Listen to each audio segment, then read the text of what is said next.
사도 바울과 전도팀이 제2차 전도 여행을 하고 있는 과정을 계속해서 살펴보고 있습니다.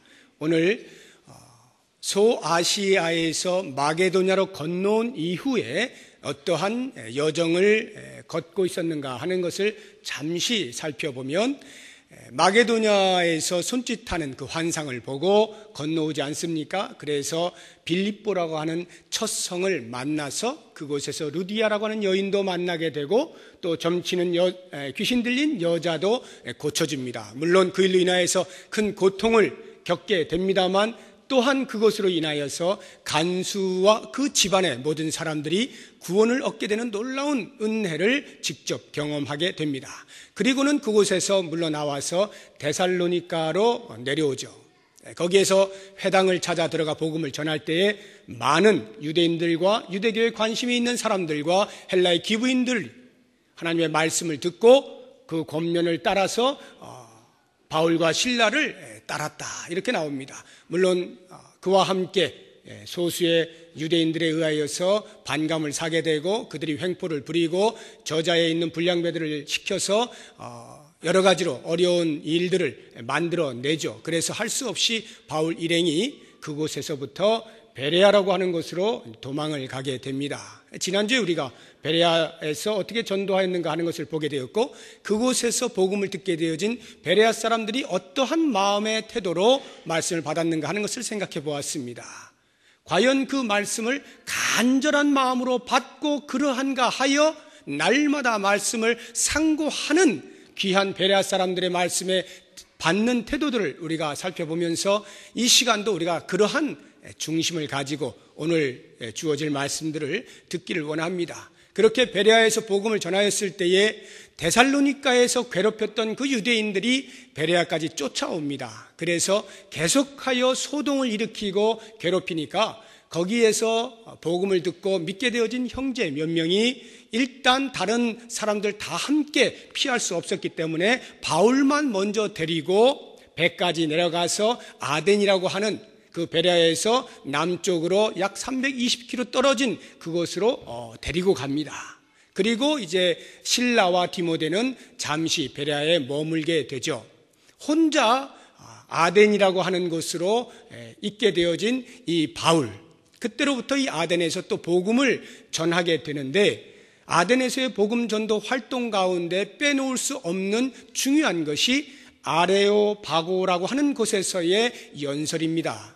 오늘 본문의 말씀은 그 아레오바고에서의 연설을 중심으로 하여 세 단락으로 나누어져 있는데, 그 연설 앞부분에 어떻게 해서 사도 바울이 아레오바고에서 연설을 하게 되었는가 하는 발단에 대하여서 나오고, 그 다음에 그 중심에 아레오바고에서 연설의 내용들이 나온 다음에 마지막으로 그렇게 연설을 했을 때 어떠한 결과가 있었느냐 하는 이러한 세 단락으로 오늘 말씀을 우리가 생각을 해보게 되겠습니다.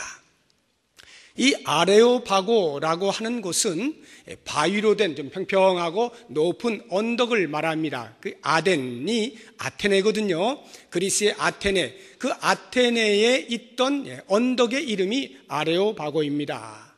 아레오스 파고스라고 하는 원어인데, 그것이 아레스의 언덕이라 이런 뜻이에요. 파고스가 언덕인데요, 아레스의 언덕이라. 이 아레스가 누구냐 하면 그 그리스 신화 가운데에서 군신, 그러니까 전쟁의 신이라 불리는 아레스가 그만 살인을 하게 되어져서 법정에 서게 됩니다. 그래서 그 법정에서 이제 재판을 받게 되었다라고 하여서 아레스의 언덕, 그곳을 이제 아레오바고 이렇게 이제 부르게 되어진 것입니다. 그러니까 이 아레오바고는 공개적으로 재판을 하는 곳 또는 공개적인 토론이 일어나는 곳을 의미하는 장소로서 고유명사로 이제 사용이 되기 시작한 것입니다. 이 아레오바고에서의 연설을 중심으로 그 앞뒤에 모든 일어나는 일들을 우리가 함께 살펴보면서 은혜를 나누고자 합니다. 먼저 아레오바고에서 연설이 있게 되어진 발단에 대해서 같이 생각을 해보도록 하겠습니다. 16절에서 21절까지의 말씀이 그 발단을 기록해 놓고 있습니다. 왜 바울이 아레오바고에서 연설을 하게 되었을까를 살펴보기 위해서 먼저 16절을 한번 보시기 바랍니다. 같이 16절 읽어보겠습니다. 바울이 아덴에서 그들을 기다리다가 그 성에 우상이 가득한 것을 보고 마음에 격분하여. 실라와 디모데를 기다리고 있습니다. 홀로 떨어졌기 때문에 그들을 기다리는 중에 가만히 있을 수가 없어서 아덴의 그 성을 한 바퀴 삥 돌았습니다. 돌았는데 웬걸요? 거기에 많은 우상들이 있는 것을 보게 된 것입니다. 그래서 바울의 마음 가운데 심한 격분이 일어났습니다.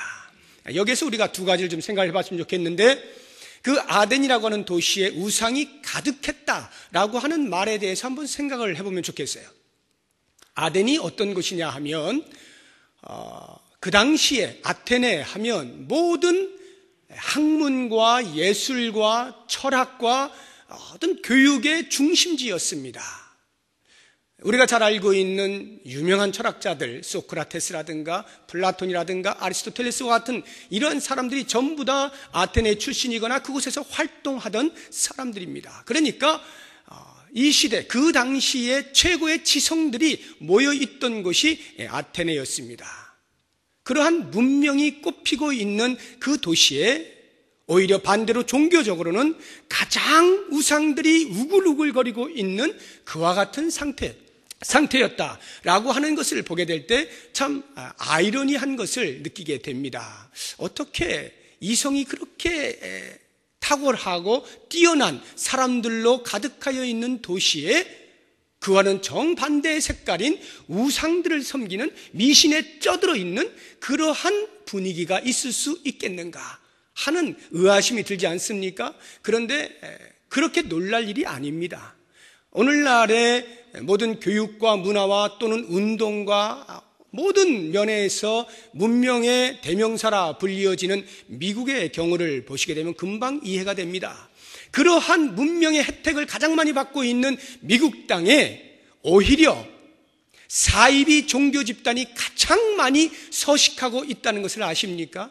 그런 것을 아시게 되면 그리 놀랄 일이 아닌 것입니다. 이와 같은 것은 우리들에게 이성이라고 하는 것이, 인간의 이성이 우리의 마음 가운데 있는 종교심을 내버리게 해주지 않는구나 하는 것을 말해주는 것입니다. 아무리 똑똑한 사람도 마음 가운데 심겨져 있는 누군가를 찾는 그 종교심은 다 있다, 이런 말입니다. 오히려 그와 같은 이성의 밝은 사람들이 그 마음의 갈증을 해소하기 위하여 찾는 노력을 하면 할수록 오히려 거기에 더 많은 우상들이 있을 수도 있겠는 그와 같은 사실을 우리가 알아야 하는 것입니다. 그래서 사도 바울은 그러한 사실에 대하여 우리들에게 로마서 1장에서 정확하게 갈파를 해주고 있습니다. 같이 한번 찾아보겠습니다. 로마서 1장 21절입니다. 사도행전 바로 다음에 있습니다. 로마서 1장 21절에서 23절까지 우리 같이 한번 읽어보겠습니다. 하나님을 알되 하나님을 영화롭게도 아니하며 감사하지도 아니하고 오히려 그 생각이 허망하여지며 미련한 마음이 어두워졌나니 스스로 지혜 있다 하나 어리석게 되어 썩어지지 아니하는 하나님의 영광을 썩어질 사람과 새와 짐승과 기어다니는 동물 모양의 우상으로 바꾸었느니라. 스스로 지혜 있다 하는 자들이 오히려 더 어리석게 되어져서 그와 같은 짐승의 모양으로 우상을 만들어 놓고 거기에 절하고 섬기는 해프닝이 벌어지고 있는 것을 말씀해 주고 있습니다. 그러니까 난 놓고 기억자를 모르는 일자 무식자가 되었든지 초등학교를 들어가기도 전에 천잠을 뛰는 그런 천재가 되었든지 상관하지 아니하고 인간은 하나님을 알지 못하는 한에 있어서는 누구나 다 우상으로부터 자유로울 수 없는 것을 알게 되는 것입니다. 그와 같은 우상으로 가득한 아덴의 도시를 바라보면서 바울의 마음 가운데는 격분하였다 이렇게 나오지 않습니까? 이 격분하는 마음, 이것은 하나님을 온전히 섬기는 사람에게서, 예수 그리스도를 제대로 만난 사람에게서, 그래서 성령으로 충만한 사람에게서는 누구에게서나 발견할 수 있는 당연한 반응이라 할 수가 있습니다. 왜냐하면 하나님께서 가장 싫어하시는 것이 우상이거든요. 하나님께서 가장 싫어하시는 것이 우상을 섬기는 행위이거든요. 그러니까 그런 하나님을 온전히 섬기고 성령으로 충만한 사람이라면 그 하나님의 마음을 헤아려서 당연히 우상이 가득한 것을 보게 될 때에 마음에 동일하게 격분이 일어날 수밖에 없는 것이죠. 신명기 27장 15절에 보면 하나님의 마음이 이렇게 그려져 있습니다. 장색의 손으로 조각하였거나 부어 만든 우상은 여호와께 가증하니 그것을 만들어 은밀히 세우는 자는 저주를 받을 것이라 할 것이요 모든 백성은 응답하여 말하되 아멘이라 할지니라. 우상을 만들고 섬기는 것은 하나님 앞에 가증스러운 것이고 하나님 앞에 저주를 받을 수밖에 없는 것이니 그것을 아는 자들은 아멘, 저는 우상을 섬기지 아니하고 오직 여호와 하나님만 섬기겠습니다, 이러한 고백을 하라 명령을 하시는 것입니다. 그렇기 때문에 이스라엘 백성들이 그 하나님의 명령을 좇지 아니하고 우상을 만들어 엉뚱한 짓을 하게 되어질 때 하나님은 노를 발하셨습니다. 바로 그와 같은 심정으로 바울에게서도 거룩한 분노가 일어났던 거예요. 우상으로 가득한 그 도시를 볼 때에 치밀어 오르는 거룩한 분노를 금할 길이 없었던 것입니다. 오늘날 우리의 이 사는 시대를 보십시오. 지금은 현대 사회를 지나서 후현대 사회를 산다, 이렇게 표현을 하고 있습니다. 현대 사회의 특징이 무엇입니까?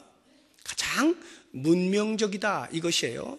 가장 인간이 할 수 있는, 인간의 이성으로서 도달할 수 있는 모든 부분을 다 도달할 수 있는 그때가 바로 이 현대의 시대인데, 그것을 지나고 있는 후현대를 살고 있는 오늘날 우리들의 모습 가운데 한번 우리나라와, 아니 좁게 우리 부평을 보십시오.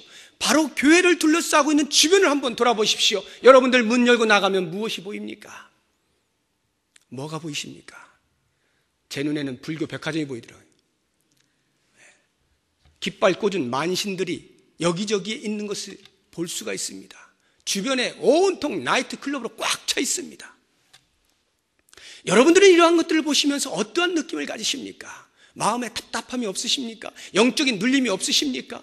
아무런 느낌이 없으십니까? 만약에 우리가 성령의 사람으로 성령이 내주하셔서 그 성령을 조차 살고자 한다라고 한다면 이러한 분위기를 볼 때 우리의 마음은 답답해져요. 분노가 일어나는 것입니다.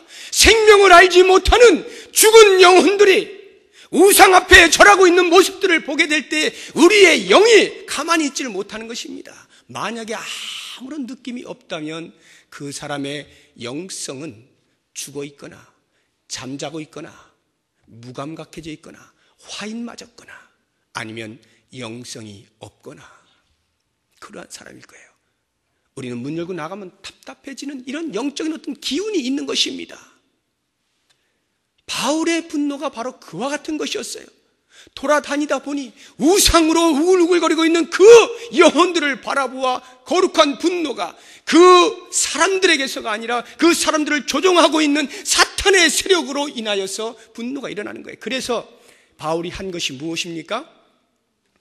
곧바로 복음을 전하러 나가는 거예요. 아덴에서 바울이 복음을 전하고자 계획을 했었는지는 잘 모르겠습니다. 그러나 아무튼 그와 같은 현상을 보게 될 때 견딜 수가 없어서 복음을 전하는데 예전에 하던 대로 회당을 먼저 찾아서 들어가서 유대인들과 유대계에 관심이 있는 사람들에게 복음을 전하였습니다. 뿐만 아니라 한 걸음 더 나아가서 바울이 저자거리로 나갔습니다. 시장통이라고 했죠? 저자라고 하는 것은 시장입니다. 그러한 길거리로 나가서 만나는 사람들마다 붙잡고 복음을 전하였습니다. 깝깝해서 견딜 수가 없는 거예요. 그래서 복음을 전하기 시작했습니다. 이것이 우리의 마음이 되어야 하지 않겠습니까? 우리 오늘부터 3월 한 달 동안 복음을 전합니다. 짧은 시간에 불과합니다. 점심 먹고 힘이 나니까 좀 복음을 전해도 되지 않겠습니까? 1시간 정도 남짓 복음을 전할 거예요.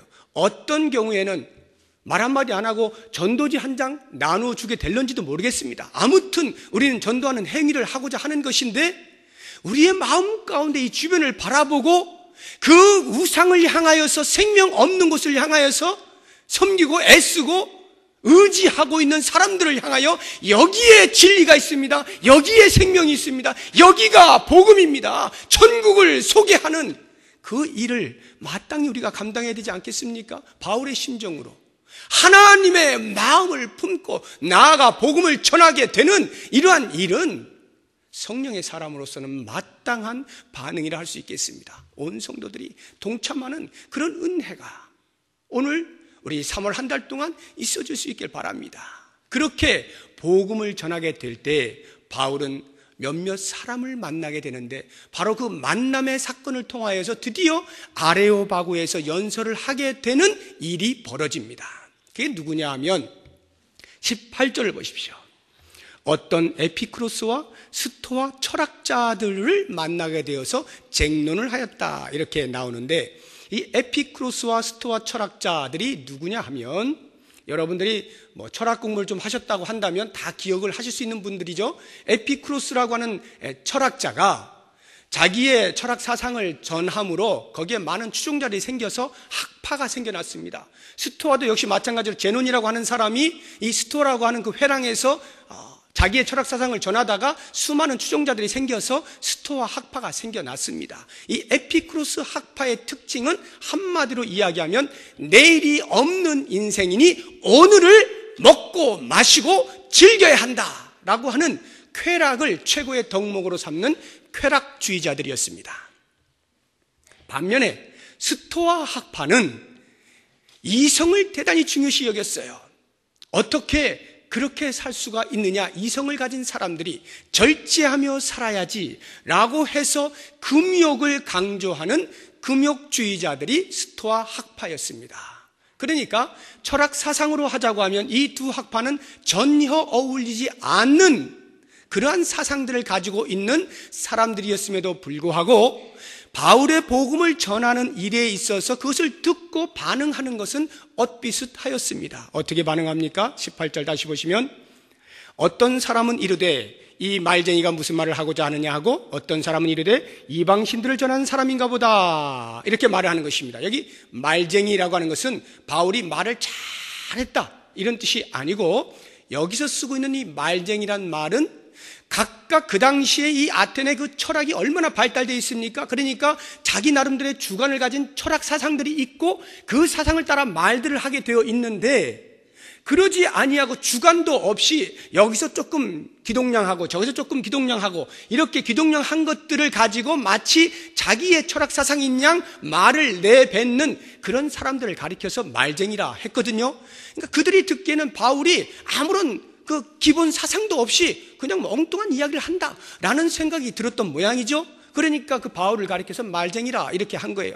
그런가 하면 어떤 사람들은 아마 이방신을 전하는가 보지 이렇게 또 이해를 한 사람도 있어요. 왜냐하면 예수 그리스도를 전하고 그리스도의 부활을 말하니까 이게 듣도 보도 못한 어떤 무슨 또 신이 있나 보다 이렇게 생각을 하고 판단을 한 것입니다. 그런데 놀랍게도 이 철학자들이, 이 철학을 추종하는 사람들이 그 이상한 말을 하는 바울을 데리고 아레오바고로 가게 된 것입니다.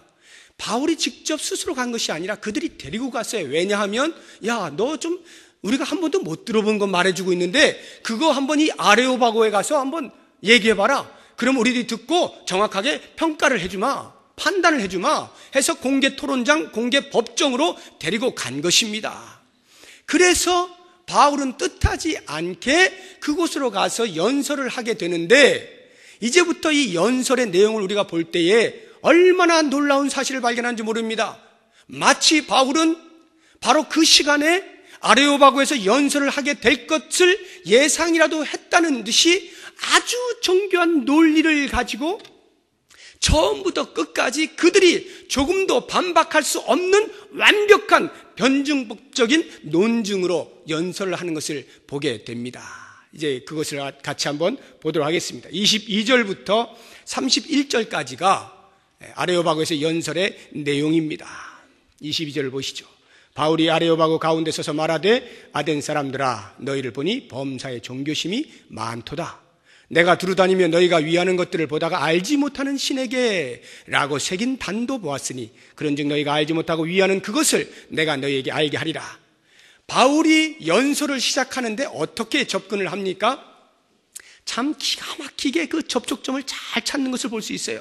지금 여기 모여있는 사람들은 전부 철학에 지대한 관심을 가진 사람들입니다. 새로운 것에 대한 아주 흥미를 가지고 있는 사람들이에요. 21절을 보십시오. 모든 아덴 사람과 거기서 나그네된 외국인들이 가장 새로운 것을 말하고 듣는 것 이외에는 달리 시간을 쓰지 않음이더라. 바로 이러한 이유 때문에 바울을 일부러 데리고 가서 말을 듣고자 했던 것이거든요. 바로 그러한 흥미를 가지고 있는 그러한 사람들에게 흥미를 탁 붙잡을 수 있을 만한 것으로 시작을 하는 것입니다. 그게 뭡니까? 알지 못하는 신이라 하는 요것이죠. 여기에 말하고 있는 이 알지 못하는 신에게 드려지는 그 제단이 있다는 것이 이게 무슨 말이냐 하면 BC 6세기경에 에피메네데스라고 하는 사람이 그 아테네에 휩쓸고 있었던 전염병을 구하게 됩니다. 전염병으로부터 사람들을 구해내요. 그러면서 신들이 우리를 도와주어서 이 전염병으로부터 우리를 구해주었다 라고 해서 이 에피메네데스를 중심으로 해서 사람들이 제단을 쌓고 이제 자기들이 알고 있는 모든 신들에게 다 제사를 드리는 것입니다. 그런데 이 에피메네데스가 가만히 생각해 보니까 혹시라도 자기들이 알지 못하는 어떤 신이 있는데 우리가 그 신에게 감사를 하지 아니함으로 제사를 드리지 아니함으로 혹시 또 노여움을 사면 또다시 전염병이 돌 수도 있으니 우리가 놓치게 될지도 모를 알지 못하는 신에게도 우리가 제단을 쌓고 그분을 위하여 제사를 드리자라고 해서 이러한 일이 벌어지게 된 것입니다. 바로 이 알지 못하는 신에게 라고 하는 요것을 붙잡고 바울이 그들에게 말하는 것입니다. 자, 너희들이 얼마나 종교심이 많으냐? 이렇게 알지 못하는 신에게까지도 제사를 할 정도로 종교심이 많은 너희들은 잘 들어라. 지금부터 너희가 지금까지 알지 못하는 신에게 제사하였던 그 알지 못하는 신이 누구인지 내가 너희들에게 말해줄 것이다. 그러니 얼마나 귀담아 듣겠어요. 깜짝 놀라는 거죠. 지나다니면서 계속 알지 못하는 신에게 제사를 드리고 있었는데 그 신을 알려준다고 하니까 귀가 번쩍 뜨이지 않았겠습니까? 그래서 듣고 있는 그들에게 드디어 알지 못하는 신, 바울이 믿고 있는 유일하신 여호와 하나님을 소개하기 시작하는데 그것이 23절부터 나오는 것입니다.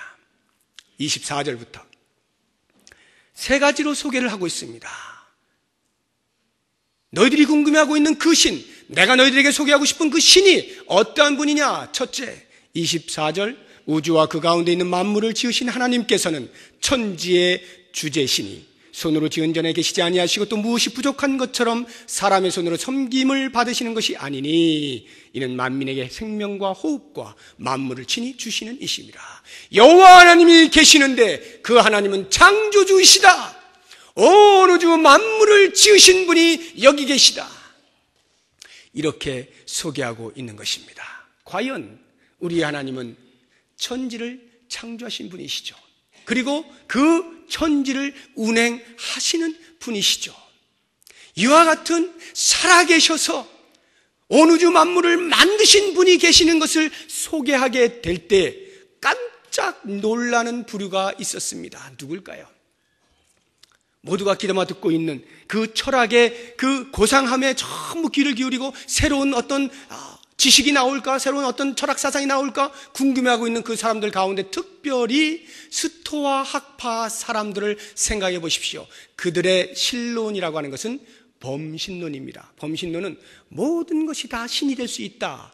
이러한 사상이 범신론인데 이 스토아 학파들이 주장하는 것이 범신론이거든요. 그러니까 모든 게 다 신이에요. 그래서 그 수많은 신들을 섬기고 있는 것입니다. 그런데 바울이 말하는 거예요. 그런 것들은 전부 다 피조물이다. 모든 피조물을 지으신 유일한 창조주가 계시는데 그분이 바로 여호와 하나님이시다. 내가 그분을 너희들에게 소개하겠다. 이렇게 선포를 하니 그 말을 듣고 있던 스토아 학파들이 얼마나 깜짝 놀랐겠어요.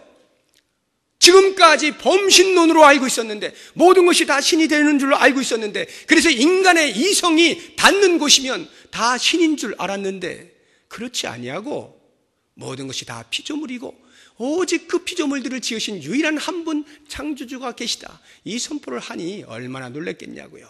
과연 우리들이 섬기고 있는 여호와 하나님은 여러분들 마음 가운데 어떻게 와닿습니까? 온 우주 만물을 지으신 여호와 하나님을 고백하십니까? 유일하신 창조주신 것을 고백하십니까? 이 땅에 여호와의 손이 닿지 아니한 것이 없는 것을 믿으십니까? 그것을 믿으신다면 하나님의 은혜입니다.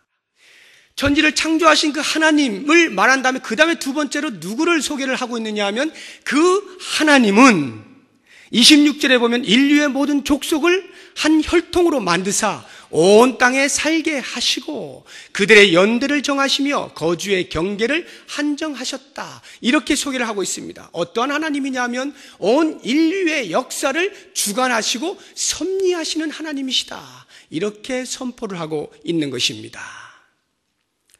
연대를 다 정하시고 어디에서 살아야 할 한계들을 다 정하시는 하나님. 이 선포를 하게 되어질 때 또 놀라는 한 부류가 있었는데 그것이 바로 에피쿠로스 학파들입니다. 왜냐하면 이들이 가지고 있는 신론이라고 하는 것은 자연신론입니다. 또 다른 말로 하면 이신론입니다. 많이 들어보셨을 거예요.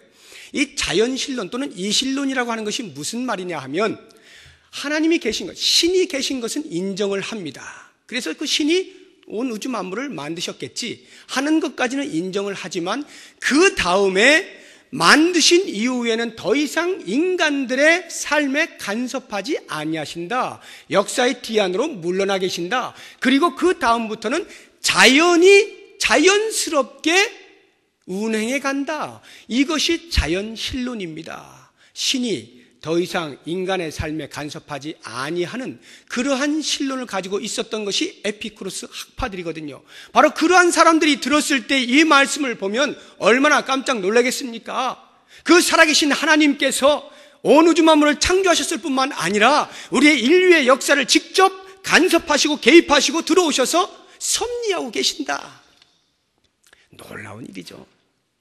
이러한 고백을 사도 바울이 하게 되어질 때에 그들 가운데는 참 큰 충격으로 다가오게 되었을 것입니다. 우리가 믿고 있는 하나님이 어떠한 하나님이신가? 여러분 한번 생각해 보십시오. 과연 이 땅의 모든 인류의 역사를 진행해 가시는 분으로 여러분들이 고백하십니까? 그러한 고백이 있다고 한다면 지금 내 삶의 구체적인 삶도 여전히 인도하시고 내 걸음을 보호하시고 지키시고 이끌어 가신다 하는 것을 동시에 고백할 수가 있게 됩니다. 이러한 신앙의 고백이 있을 때 우리에게 무엇이 두려울 수가 있겠어요? 그런데 그러한 고백을 하지 못하는, 하나님을 발견하지 못한 사람들에게 있어서는 그렇게 자연이 자연스럽게 이끌어가고 있는 삶이기 때문에 우리 스스로가 무엇인가를 하지 아니하면 안 되는 그런 우리의 미래가 있는 것입니다. 그러니까 얼마나 불안합니까? 얼마나 초조합니까? 내가 어떻게 해야 내 미래를 더 밝게 살 수 있을까? 그러다 보니까 2판 4판 안 되니까 내일이 없는 듯 오늘 하루 있는 것처럼 쾌락을 즐기며 살자, 이렇게 나오게 되는 것이죠. 사랑하는 여러분, 우리가 그리스도 안에서 즐겁게 사는 것 마땅히 우리의 삶의 모습이지만 쾌락, 우리의 탐심을 좇아서 우리의 육체의 소욕을 좇아서 사는 그러한 쾌락은 아니죠. 우리들은 여호와 하나님께서 이 땅을 주장하시고 우리의 삶조차도 인도하시는 것을 고백하는 사람들이기 때문에 그 안에서 어떠한 삶을 살아야 할지를 정확히 아는 사람들입니다. 이러한 복이 우리 모두에게 있기를 바랍니다.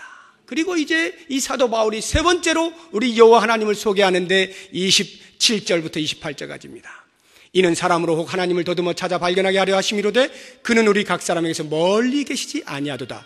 우리가 그를 힘입어 살며 기동하며 존재하느니라. 너희 시인 중 어떤 사람들의 말과 같이 우리가 그의 소생이라 하니. 이게 무슨 말이냐면 여호와 하나님은 인간을 창조하시고 인간의 삶을 섭리하실 뿐만 아니라 그 인간을 지극히 사랑하신다. 인간을 사랑하시는 여호와 하나님, 그들의 마음 가운데 그들이 세워놓은 우상, 그들이 섬기고 있는 우상은 모두 다 우상에게 빌어서 그 우상이 진노하지 않기만을 간절히 바라는 것입니다. 두려움으로 우상들을 섬기고 있는 거예요. 그러나 여호와 하나님은 사랑의 하나님으로 인간들이 어떻게 하면 하나님 앞에 가까이 나올 수 있을까에 대한 모든 기회들을 제공하시는 분이시다. 너희들의 숨쉬고 기도하는 것들을 다 여호와 하나님께서 책임지시는 분이시다. 사랑의 풍성하신 여호와 하나님이시다. 그 하나님을 소개해주고 있는 것입니다. 그렇기 때문에 바울은 이렇게 주장할 수가 있는 거예요. 29절을 보십시오. 다 같이 읽어보겠습니다. 29절 시작. 이와 같이 하나님의 소생이 되었은즉 하나님을 금이나 은이나 돌에다 사람의 기술과 고안으로 새긴 것들과 같이 여길 것이 아니니라. 자, 이렇게 말할 수 있는 이유가 바로 여호와 하나님이 온 우주 만물을 창조하신 분이요 인류의 역사를 주관하시는 분이요 인간을 사랑하시는 분이기 때문이다. 그러니 사람의 손으로 만든 우상에다가 금이나 은을 입혀가지고 그 앞에서 두려워 떨면서 그렇게 살지 말아라 라고 말을 해주고 있는 것입니다. 이것이 하나님께서 당신의 백성들에게 누누이 이야기하고 있는 모습이에요. 우상들은 아무것도 아니다. 우상들을 두려워하지 말아라. 우상을 섬기지 말아라. 계속하여 당신의 선지자들을 통하여서 이스라엘 백성들에게 끊임없이 외친 것이 바로 이와 같은 말씀입니다.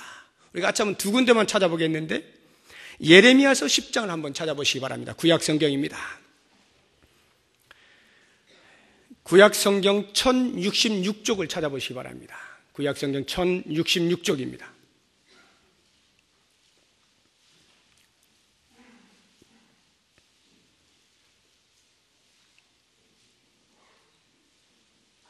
예레미야서 10장 1절에서 5절까지의 말씀을 우리 같이 한번 읽어보겠습니다. 이스라엘 집이여 여호와께서 너희에게 이르시는 말씀을 들을지어다. 여호와께서 이와 같이 말씀하시되 여러 나라의 길을 배우지 말라. 이방 사람들은 하늘의 징조를 두려워하거니와 너희는 그것을 두려워하지 말라. 여러 나라의 풍습은 헛된 것이니 삼림에서 벤 나무요 기슬공의 두 손이 도끼로 만든 것이라. 그들이 은과 금으로 그것에 꾸미고 못과 장도리로 그것을 든든히 하여 흔들리지 않게 하나니 그것이 둥근 기둥 같아서 말도 못하며 걸어다니지도 못하므로 사람이 메어야 하느니라. 그것이 그들에게 화를 주거나 복을 주지 못하나니 너희는 두려워하지 말라 하셨느니라. 여러 나라의 풍습은 헛된 것이다. 여러 나라에서 섬기고 있는 그 우상들은 다 헛된 것인데 그 이유가 뭐라는 것입니까? 그 우상들은 전부 산에 올라가서 나무를 베어다가 또는 돌들을 가지고 와서 목공들이 또는 석공들이 조각을 해가지고 어떤 모양을 만들어서 거기다가 금과 은을 입힌 것 아니냐. 그리고 그것이 어떤 한 곳에 고정시키기 위하여서 사람들이 메어다가 갖다 놓은 것 아니냐. 그리고 그것이 흔들리지 아니하도록 견고하게 고정시키는 것 아니냐. 말도 못하고 걸어다니지도 못하는 것이 우상이 아니더냐. 그 우상들이 과연 너희들에게 화를 낼 수 있을 것이냐? 과연 그 우상들이 너희들에게 복을 줄 수 있을 것이냐? 너희들은 우상들을 두려워하지 말라. 이렇게 말씀하시는 거예요. 한 군데를 더 찾아보죠. 하박국서 2장입니다. 예레미야서에서 더 뒤쪽으로 신약 쪽으로 더 오시면 하박국이라고 하는 선지자가 쓴 선지서가 있어요. 구약 1303쪽입니다. 1303쪽 하박국서 2장. 구약성경 1303쪽 하박국서 2장 18절에서 20절까지의 말씀 같이 한번 읽어보겠습니다. 새긴 우상은 그 새겨 만든 자에게 무엇이 유익하겠느냐? 부어 만든 우상은 거짓 스승이라. 만든 자가 이 말하지 못하는 우상을 의지하니 무엇이 유익하겠느냐? 나무에게 깨라 하며 말하지 못하는 돌에게 일어나라 하는 자에게 화 있을진저 그것이 교훈을 베풀겠느냐? 보라, 이는 금과 은으로 입힌 것인즉 그 속에는 생기가 도무지 없느니라. 오직 여호와는 그 성전에 계시니 온 땅은 그 앞에서 잠잠할지니라 하시니라. 보십시오. 하나님께서 말씀하시는 것입니다. 너희가 어찌하여 너의 손으로 만든 그 우상을 의지하면서 그 우상에게 일어나십시오, 우리들에게 말해주십시오 라고 하느냐. 이 어리석은 자들아, 어찌 그들이 너희에게 교훈을 하겠느냐. 이렇게 말하면서 그 손으로 만들어진 우상에게는 도무지 생기가 없는 것을 말씀하시고, 그러므로 오직 너희들은 여호와께서 그 성전에 계신 것을 알고 그 앞에 잠잠하여 살아계신 여호와 하나님이 외치는 말씀을 들어라. 오직 살아계신 유일한 한 분 여호와 하나님께서 외치는 말씀을 들어라. 모든 우상들을 다 부수어라. 이렇게 말씀을 하고 계시는 것입니다. 사랑하는 여러분, 온 우주 만물을 만드시고 우리의 인류의 역사를 간섭하시는 하나님은 다른 그 무엇으로 아니라 두려움과 공포로 다가오시는 분이 아니라 우리를 가장 사랑하시는 분으로 다가오시기 때문에 그 하나님을 내가 섬기고 그 하나님만 사랑하며 사는 이것이 우리의 가장 큰 행복인 것을 알아서 마땅히 우리가 그 하나님을 찾고 그 하나님 앞에 무릎을 꿇을 수 있어야 하는 것입니다. 이제 이렇게 여호와 하나님을 그들에게 가르쳐 주신 사도 바울이 그 다음으로 예수 그리스도를 소개하고 있는 모습을 볼 수가 있습니다. 30절과 31절입니다. 본문 말씀 30절과 31절. 거기를 보시면 알지 못하는 시대에는 하나님이 간구하셨거니와 이제는 어디든지 사람에게 다 명하사 회개하라 회개를 촉구하였습니다. 그 다음에 31절 이는 정하신 사람으로 하여금, 정하신 사람이란 예수 그리스도를 말합니다. 천하를 공의로 심판할 날을 작정하시고 심판의 날이 있을 것이라는 거죠. 이에 그를 죽은 자 가운데서 다시 살리신 것으로 예수 그리스도가 십자가에 죽으시고 다시 부활하신 그 역사적인 사건으로 모든 사람에게 믿을 만한 증거를 주셨다. 이것이 사도 바울의 외침이에요. 회개하라! 이제 너희들 섬기고 있는 그 모든 우상들로부터 떠나라! 회개하라! 그리고 예수 그리스도를 온전히 믿어라! 그분이 너희의 죄를 위하여 십자가에서 죽으셨고 너희들의 생명을 위하여 다시 살아나셨다. 이것은 역사적인 사건이다. 그러므로 그리스도의 십자가와 부활 앞으로 나오라. 여기에 생명이 있고 영생의 구원의 길이 있다. 이렇게 선포하는 거예요. 여러분 얼마나 멋있습니까? 바울이 그 모여든 청중들을 향하여서 어떻게 하면 그들이 복음을 들을 것인가를 생각하면서 접촉을 하였습니다. 그러나 그 접촉되어진 것을 그냥 멈춘 것이 아니라 점점 나아가 결국에는 복음의 핵심인 예수 그리스도의 십자가와 부활의 사건을 증거하지 않습니까? 우리들의 삶 가운데 복음을 증거할 때 바로 이와 같은 일들이 있어야 됩니다. 어떠한 경로를 통해서든지 어떠한 접촉을 해서라든지 결국에 우리가 선포할 것은 이거예요. 예수 그리스도의 우리의 죄를 사하시는 십자가의 사건과 우리를 영생의 자녀로 삼아주시는 부활의 사건, 이것을 증거하는 것이 전도입니다. 이 전도가 우리 가운데 있을 수 있길 바랍니다. 이렇게 복음을 전하였을 때 그 아레오바고에 있던 사람들의 반응은 두 가지로 나타났습니다. 32절부터 34절까지가 그 반응들이 나타나고 있는데 32절에 복음을 듣되 그 복음을 조롱하고 비웃고 거부하는 사람들이 있었습니다. 그들이 죽은 자의 부활을 듣고 어떤 사람은 조롱도 하고 어떤 사람은 이 일에 대하여 내 말을 다시 듣겠다 하니 조롱하는 사람들이 있었어요. 왜냐하면 그 헬라 철학에 의하면 육체의 부활은 없거든요. 그런데 육체의 부활, 죽은 자가 다시 살아났다는 그와 같은 복음을 전하니까 얼마나 그들이 생각할 때 우스운 철학입니까? 그래서 조롱을 하는 것입니다. 어디 되지도 않는 그런 말을 가지고 와서 우리를 설득하려고 그래? 이러한 조롱으로 거부하는 사람들이 있었어요. 뿐만 아니라 이 일에 대하여 내 말을 다시 듣겠다라고 하는 것은 직접적으로 거부하는 것은 아니고 점잖게 아이고 이제 그만 말하시오. 내가 들어보니까 그저 그렇고 그런데 다시 혹시 기회가 되면 말씀하시고 그만하시죠. 점잖게 거부하는 거예요. 꼭 다시 들으려고 막 내일 꼭 다시 와주세요. 이런 게 아닙니다.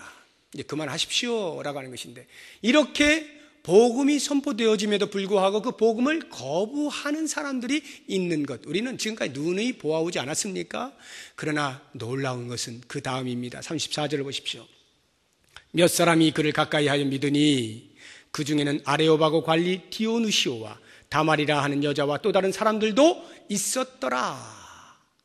복음을 증거했는데요, 소수의 사람이지만 반응한 사람들이 있었던 것을 기록을 하고 있습니다. 어떤 신학자들은 또 목사님들은 이 부분에 대하여서 바울이 전도에 실패했다 이렇게 해석을 하는 분들도 없지 않습니다. 여러분 가운데도 들어보신 적이 있는지 모르겠습니다.